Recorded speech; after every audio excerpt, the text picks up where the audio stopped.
Yo mga Jeforms, it's your boy Jerome Porma at welcome uli sa aking Collectibles channel. And sa video natin ngayon, no, unfortunately, hindi ko nasunod yung high chance na nasabi ko na magiging next video natin dapat or yung video ngayon ay yung my top 10 figures of the year 2023 dahil dumating pa nga to within the year and technically yon. Ibig sabihin, pasok pa siya sa akin kasi gagawin ko ang criteria doon ay mga on hand ko until December 31, 2023, no? So, yan, dumating pa siya and which, ayun, ito yung magiging video muna natin for this time. At ayun, okay, wag na natin patagalin, simulan na natin ang unboxing and review para sa video na to.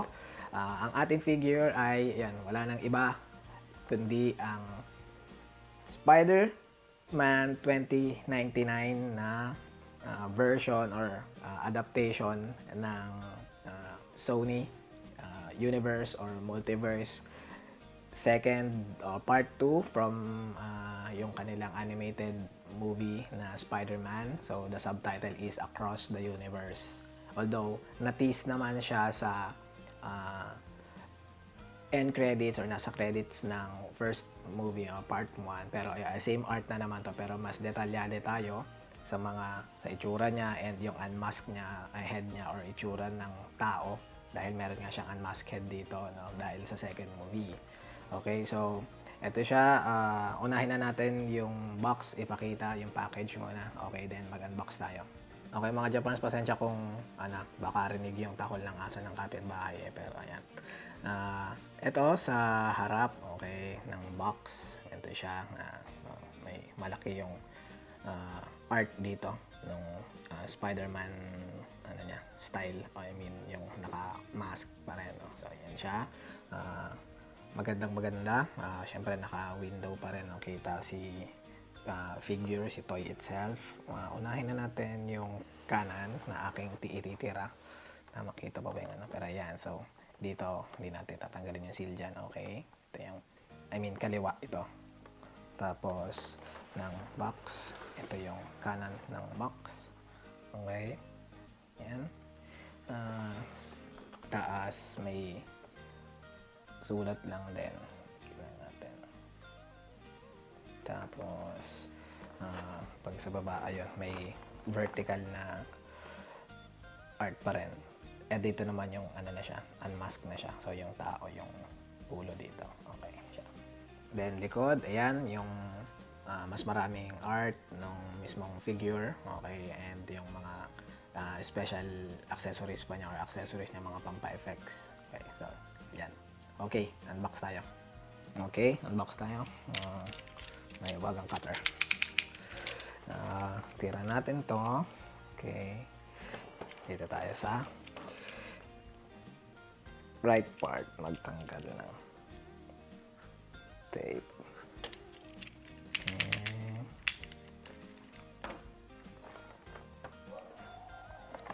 Ayun lang, malakas ng takol ng aso. Pasensya na po. Ganyan natin, alat. Dahan-dahan. Tiyak mga popcorn. Okay. Talagang malaki-laki rin siya, no? Haba. Okay. Yung box. Ayan. Tapos, medyo usual na sa mga bagong SHF, yung may isang karton dito na tanggalin natin. Ayan. Medyo mapula. Tapos, webbing ang style. Okay. Pang backdrop din. Okay. Then, wala na. Ito, yun yung box. Oops. Buhay. Okay, tago muna natin dito sa tabi. Ayaw pa niyang sumingit. Kasi meron din palang may naiwang manual. I'm sorry. May manual pa siya dito. Okay, so anuin ko na lang. Hindi ko na ito masyadong i-zoom. Okay, yun. Itago muna natin ang box. Then, i-zoom lang natin ng onti yung pinaka-shell bago natin i-full review. Kasi gagawin ko, laruin ko na muna yung figure tapos doon natin lagyan ng pinaka review kasama lahat ng parts. Okay, so zoom natin.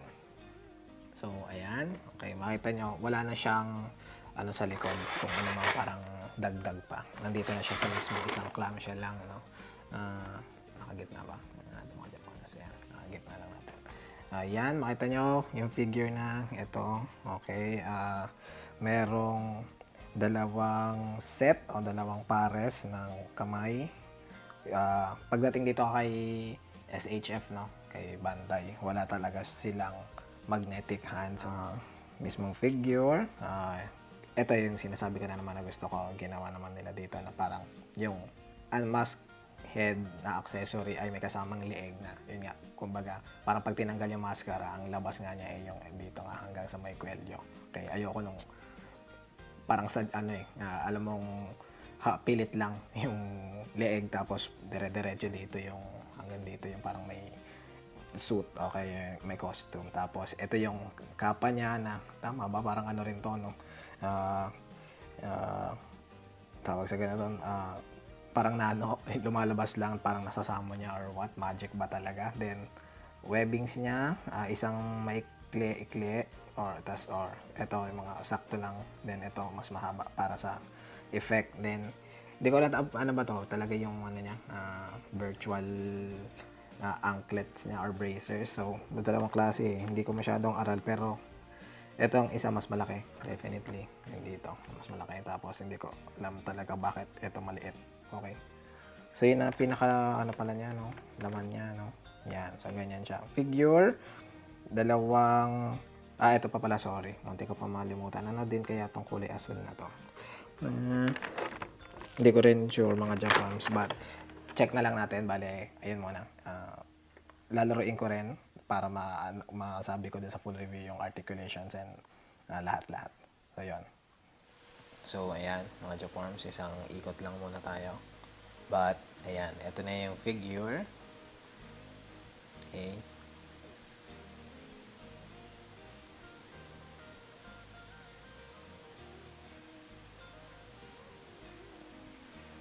ayan, ganyan yung figure, no, paglabas sa box. Sa sinearch ko talaga, pagdating sa mismong art ni Sony, yung sa animation nila na ito, no, sa Across the Spider-Verse, siguro unang pansinin ko kasi by full review yung claws, no, and parang kasi pag nakita nyo nga, diba, ano ba yung claws, yung sa may ano pa rin niya, sa may bandang forearm or likod ng wrist, no, may paside siya. Yun nga, pag out of the box, ganyan yung itsura niya. Ngayon, mapapansin nyo, para siya gumilid ng ganyan, kailangan din niya sa may bandang, dito sa may bicep niya, no, yung part na yan, naka, swivel talaga, nakakagilid. Kasi, yun, ganun talaga yung sa art niya pagdating sa, ano sa animation sa movie na, kumbaga pag hinarap natin to, sige, ano natin, like, hinarap mo siya, mapupunta siya sa likod. Ganyan talaga yung art niya. No, mapunta siya sa likod. So, pinihit mo rin ito. Okay, talagang dapat, kumbaga, nakalikod siya. Tapos, ito yung resting. Yan, ganyan yan by default na. Kahit i-search nyo rin si KC 2099 pag sa Sony movie, yan, ganyan dapat. Ganyan yung itsura niya. Unlike sa comics, pag yung sa comics, kahit nakaharap to, kumbaga, facing siya ng forward, yung claws niya ay nasa gilid. Pero yan, ganyan siya. Pag, kumbaga, yung normal na resting, tapos yun nga dapat yung, di ba, yung mismong kamay naka-side. So, ganyan yung itsura niya. So, yun yung first review na mapansin natin dito. Pangalawa, itong ulo. So, pag nakita nyo yan, ganito, straight na yung leg niya. Hindi siya katulad ng, kasi meron lang ako ng Amazing Yamaguchi, you know, na flat na flat siya. Pag out of the box, parang nakadikit na ganyan. So, di ba, medyo hindi maganda tingnan. Although, para, kumbaga, aesthetics, medyo maganda yan. Ililin forward nyo na gano'n. Parang babatakan nyo pa gano'n. At least, kumandaman lang siya sa itsura niya. Ayan. Pero, depende. Like, yung leeg, tumaya sa articulation siya, check natin. Pero, yun, isa ko napansin. Okay, so, by default, nagaganyan siya. Ayan. talaga na forward din ano, which kayo na parang by sa pang photog na lang or by display kung ano man ang aesthetics nyo. Yan, ganun siya malaro dito. Yan, isang review din pag sa whole figure, sa ulo. Okay, share ko na agad tong sa alternate head or yung unmask head na extra accessory. Hindi ko siguro gawin yung typical na ano, accessory part lahat sabay-sabay.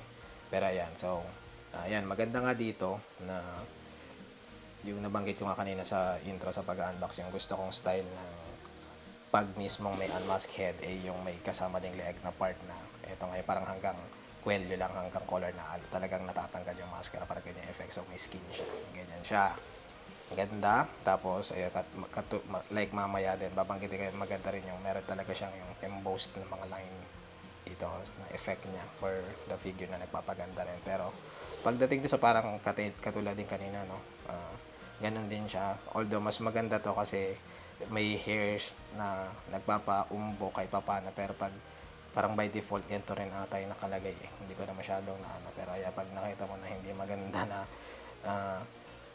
like parang dikit na dikit, so kumbaga ititilt din natin ng onte para gumanda man na sa aesthetics kapag pinakama mo na pag sinuot mo siya. So yan, ganito yung alternate head. Sama na lang natin sa picture mamaya for yung sa ending pang montage. Ganito siya. Then last, pag sa full review na lang siguro ay yun nga, yung style, no, talagang paint. Pag nakita niyo to, nakahawak kayo nito live, ang ganda talaga rin ng kulay, lively or matingkad ba, matingkad o basta maganda talaga siya yung kulay niya, lalo pagdating sa orange, yung itong orange or dark orange part. Then ayun nga, yung style lang siguro yung maganda, yung may mga embossed nga siyang linya and all. Ayan, so ganyan, kahit dito sa braso, tapos kahit yung ayan may linya yung sa close niya. Okay, tapos hanggang pa ayan, ayan, ganda, ganyan. Okay, ayan, ito na yung pag I think mga i-highlight ko pag sa review para sa figure na to. So articulation tayo. Okay, unahin natin yung leeg. So ganyan, default siya, no? Sorry, nagagalaw yung camera. Ayan, default o parang nakatayo. Tapos pag sa leeg, yun nga, nagalaw na naman natin yung ulo kanina, so medyo natitilt-tilt na lang siya ng ganyan. Pero yung leeg, parang sagad na siya kapag binend natin paharap ng ganyan. Okay, kaya siyang i-bend ng ganyan. Kasi pag sinagad mo pa,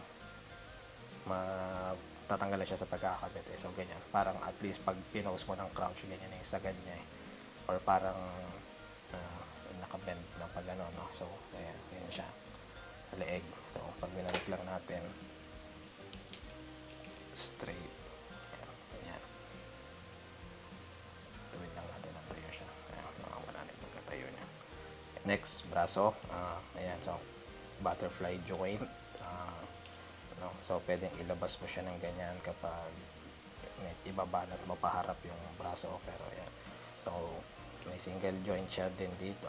Nakita niyo, hindi na natin tanggalin, pero na nakasagad. Pag binanat natin ng pataas, so sagad na ba ito?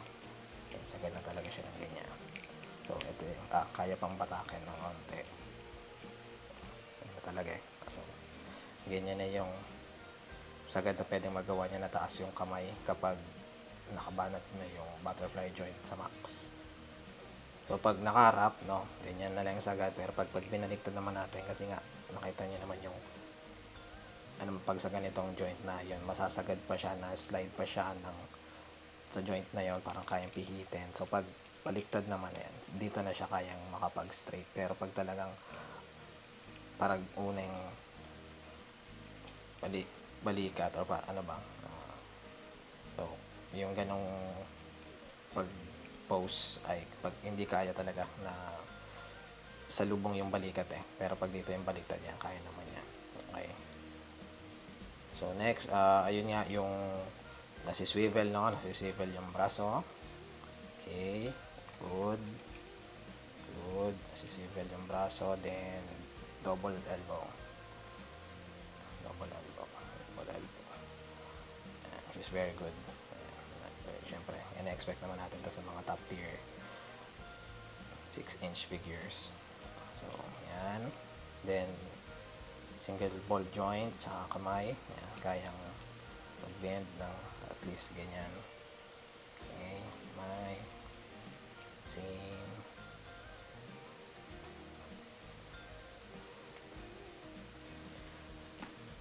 Pag sa hips, ito medyo nilaro ko, no? So, medyo pwesto natin. Para siya makasplit ng ginagawa ko parang, so, ito yung sa may bandang puwetan, no?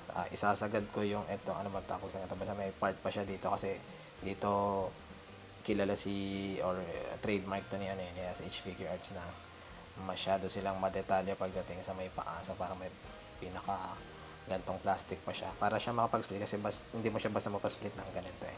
Yan, hindi siya mag 90 degree, no? Mahirapan ka pa, ayan ay sagad niya. So, parang ginagawa ko, narinig ba yung motor sa kapitbahay mga Japan? Sorry, parang ayan, at least ganyan, hindi siya totally yung split na parang kayang gawin ng mga flexible na tao or kahit di ba sila parang ganyan, hindi kaya.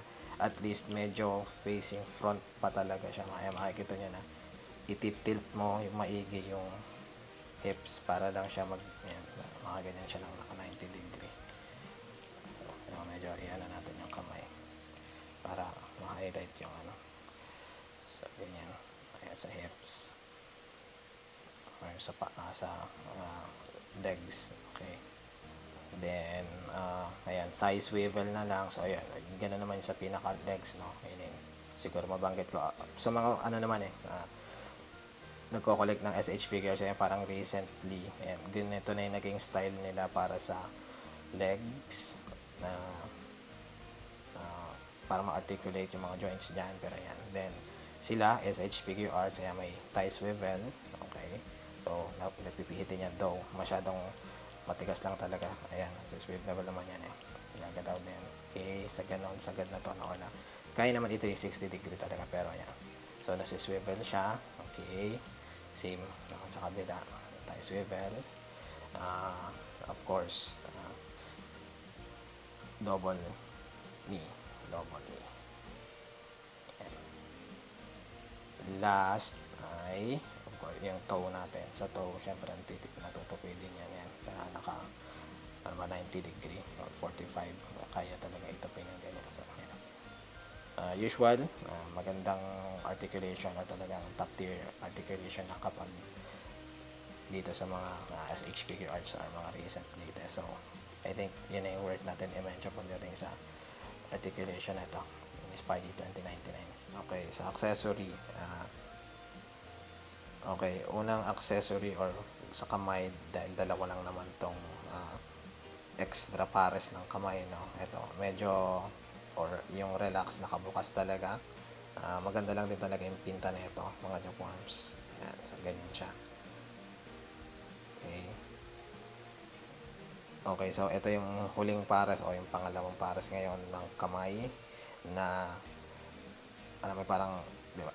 Pag sa mismo kasing art or talaga parang sa style yung, di ba, pag gumagapang kasi siya, lalo na dun sa movie, kung alam niyo yung movie na parang ginagapang niya, di ba? Kinakalmot niya, makalmot talaga siguro to si, kahit sa comics, hindi ko lang talaga familiar pa, pero medyo galit kasi siya dun sa part na yun yung hinahabol niya si Miles. So ganyan siya, hindi siya basta gumagapang lang. So ayan, kaya pag mamaya i-montage din naman natin, ganyan yung style ng kamay, pero parang pakalmot. Tapos pag gumagapang siya, bumabahon talaga yung kuko niya sa ginagapangan sa pader or what. Ayan, so ganyan siya. Yung kulay din maganda sa likod, pula. Lagi hinaharap ko na lang na kanan kaliwa na piraso. Ganyan. Okay, i-next ko na itong accessories ng paano ba ito, bracer nila, or basta yung high-tech nilang bracer or anklet. Na, yun nga, yung kanina sa pag-unbox, no, akala, hindi ko kasi pa alam to, hindi ko rin mismo chinek yung box eh, in-unbox ko na din talaga, pero ito pala ay para kay Gwen Stacy, which wala ako. So, hindi ko pa din ito matesting or malagay sa montage, pero sa may mga may-ari ng box, or balikan nyo yung vid natin kanina, yung highlight natin yung likod ng box nandun yan, nakahalagay pala doon yan. Dito kay Miguel. So, kumbaga, actual sizing din. Kumbaga, pinapakita na mas malaki talaga yung braso and kamay ni Miguel. Ayan, ito yung Spidey 2099. Okay, nalaglag ba? Kaya, yung ano niya is mas malaki. So, ganyan siya. Okay, unahin ko na to. Which, ano rin naman natin ito sa montage mamaya sa paglagay sa picture. Ganyan na siya. Nilulusot lang yan sa mismong kamay. Then may dalawang pirasong web effect. So, ganito pala talaga yung sapot niya. Ano ba? Nano pa rin ba to? Hindi ko rin pa nare-research eh. Pero yan, isang maikli, isang mahaba. So, pang, ano rin, picture perfect. Okay, syempre, dapat Spider-Man, kailangan may web effect na accessory. So, tig-isa lang dito. And last accessories, but not the least, yung cape niya na nano nga, diba ito? Basta diba nasa salmon din yun, digitalized, parang lumalabas. So, siguro unahin ko yung articulation. So, dito, nagagalaw pa rin naman siya, may lever din talaga dyan. And ito yung lusutan niya, pero ito may lever yan dito. Makikita niya, may bakal na para mapihit siya. So, parang pag lapat na lapat, ganyan siya, ikakabit mo pag sa figure, pag sa likod. Pero pag ginanto natin, kasi pag dinikit yan, makita nyo rin naman sa picture mamaya, ayan, kumbaga, naka-diagonal siya, naka-slant siya. So, medyo nagagalaw siya ng onte, bagyang-bagya lang. Yan, sagad na yan eh. Ito na yung sagad, pag kumbaga, pag yung default, pag out of the box, ganyan naman siya. Then, ayan, ang maganda lang din talaga dito, yung mga jump arms talagang intricate, maganda yung, kasi may ukit talaga siya, yung itong nasa harap, kasi syempre ito yung nasa likod para facing, ito dito makinis lang, pero may, ano ba ito, kita rin, hindi siya embossed eh, kumbaga, yung linya-linya na to, baka talaga yung sa likod lang yung tagos na ba, o nakikita rin dito, pero ito flat lang, hindi mo yung random, pero ito lubog talaga siya, may ukit talaga siya, yung mga linya-linya niya, ganyan. Then, ingat lang kasi medyo matulis talaga itong mga dulong parte, matulis kung may mga bata or yun nga, hindi talaga kailangan hawakan siya ng medyo maingat kundi makakatusok siya. So, ayan. Solid plastic siya. Ayan, last sa accessories. Okay, second to the last para sa review, height check. Makita niya yan, nakita pa naman na ito yung 7 inches, halos 7 inches na siya. Ito, medyo tama po ba? Hindi ko ibig sabihin kung medyo na-crouch ko pa yan, baka tumangkad pa siya, pero ayan lang pa siya na 7 inches. 7 inches mark, 7 inch mark. Ayan siya katangkad. Ay, malaki-laki siya. So, maganda talaga dito sa figure na to. Parang pag kinumpara mo talaga nga kay Miles and Gwen para sa natatanging figures nila dito sa Across the Spider-Verse ni SH Figure Arts, magiging ano siya, real comparison compared dun sa dalawa. Kasi bata pa, tapos matangkad talaga naman si Miguel, si Spidey 2099. Yan. So, more than 7 inch. Okay, unang size comparison, i-flex natin si first release or original Mayfex 075 Spider-Man. No? So, nanliit si Spidey dito ng Mayfex. Kala ko medyo aabot man lang ng leeg, pero wala talaga, balikat lang. Ayan siya. So, ayun mga Japorms kasi wala nga ako, wala akong Gwen, Across the Spider-Verse, pati Miles. So, hindi natin sila mapagkumpara dito. Pero ayan, ito siya versus height ni 075 Mayfex. Ito with Amazing Yamaguchi Spider-Man version 2. Ayan o. So, talagang malaki lang talaga si 2099. Hindi, gusto ko rin sana ilabas yan yung version 1, kaso ay nakikita nyo naman yun sa background, no, na nandyan sa may bandang likod na nakapost na siya. So, parang hindi ko na magalaw yung post. Ito na lang, magkasintangkad din naman sila nung sinukat ko nung unang. So, ito rin definitely kasama rin tong version 2 ni Spider-Man sa magiging top 10 figures natin sa 2023 video na susunod na rin. So, last, para ikumpara natin, SB Action, Sentinel, SB Action na yung Into the Spider-Verse na Peter B. Parker. So, itong, kuha ko or kopya ko ay yung reissue na to eh. So, ewan ko lang kung tumangkad ba to ng sa rig or ano ba, pati kahit sa posture ko dito, yung pagka-forma ko, mga sagad na naman to, so ganyan siya. Ang liit lang din pala talaga. Nakatago maigi kasi yung may effects ko na Peter B. Parker para at least ikumpara din, pero alam ko matangkad pa nga tong SB Action sa doon, or at least magkasintangkad. So, pero ayan, nanliit talaga, higante talaga tong pagkagawa ng 2099 ni SH Figure Arts, which mangas kung talagang lalaruin din maigi. Pero tas pag kinumpara mo pa siya, pinicture mo nga siya or video mo siya against pa sa ibang mga ah, top lines and gigante, ang ganda. Review natin ng figure na to.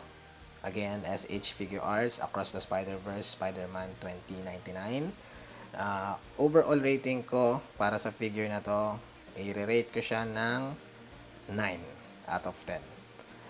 Siguro sa two factors na una,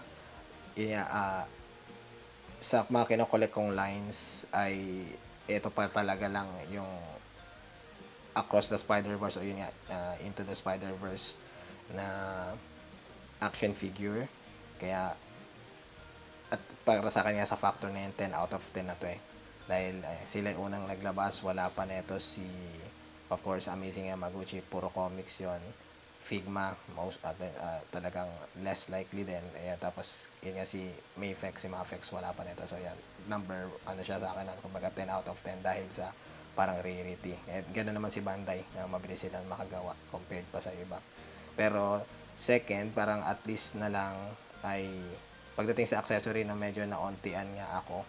Although sa figure talaga maganda eh. Pero siguro kahit dinagdagan siguro na lang isang mask, accessory din na or alternate head or kaya mas maraming kamay pa. Ayun yata sa inyo kasi given na hindi nga nagmamagnetic hands dito si SH Figure Arts unlike Mayfex. So yun, yun na lang yung pinakakulang sa akin. Pero 9 out of 10. Mataas na rin talaga to mga Jaworms. Lalo na kung mahawakan nyo to, malaro nyo to. Then, yung nakikita ko na lang din, yung parang doon nga sa torso issue niya na hindi ko na din masyadong i-highlight ngayon pero pag may issue siya na pag kina-crunch siya paharap, so crunch paharap, no, medyo kulang or bitin. Ako naman, kaya mataas yung rating ko pa rin dito siguro yun nga dahil lang talaga sa kahit pa paano aesthetic ng figures. Okay, hindi ko titirahin siya sa articulation na yon, parang issue niya. Pero makikita niyo rin niya kung sa YouTube, dito sa YouTube na may nagmo-mod na, no, parang babaliktarin mo talaga siya. Babaliktarin mo siya kasi may something pin doon or yung may ring. Parang babaliktarin siya para makapag-crunch lang siya ng maganda. Pero kahit may ganong issue, okay naman ako dito kasi lalo na gusto ko lang gawing post niya dito yung parang gumagapang. So, yan siya sa akin. Ano pa ba? Yan, siguro yun lang muna sa video na to. Tatrabahuhin ko na yung yung top 10. Okay, yun lang mga Jaworms. Ano na tayo, final montage. Then, ayan. So, kita kayo sa susunod na video. Bye-bye.